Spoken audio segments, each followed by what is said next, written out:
The eugenics board had to give approval.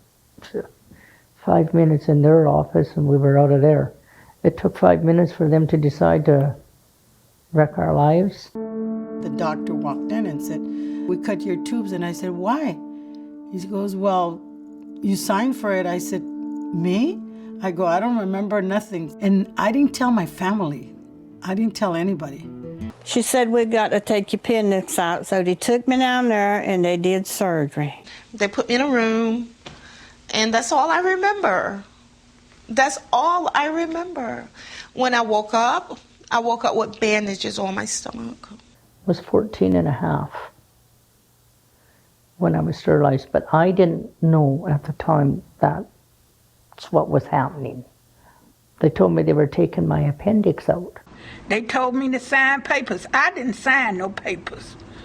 I ain't never signed the papers. That was not my signature on these papers. I did not find out that they had sterilized me until I was 19 years old.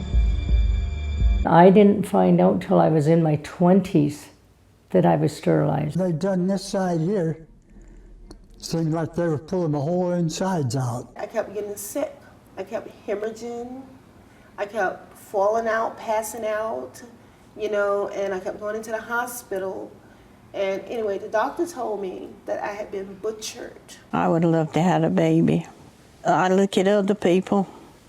Why couldn't I be like that? I would love to have a family and children and grandchildren too. And I wonder sometimes, what would I be like a father to my children? She says, "Well, you won't have no bread eaters." I said, wait a minute, what do you mean?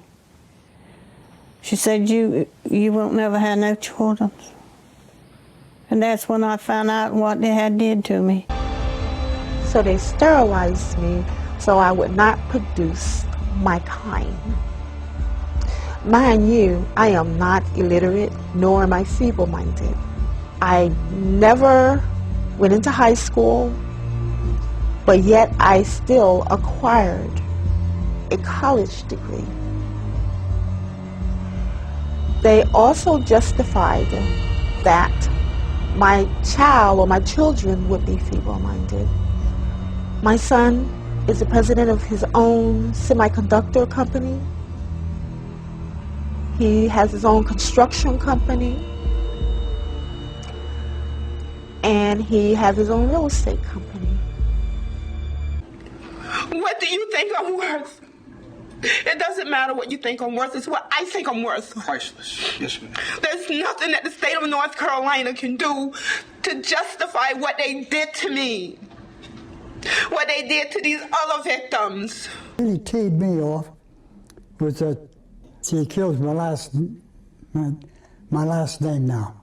There'll be no more Follettes. If I should die tomorrow, everything's died. Whether he and other victims will get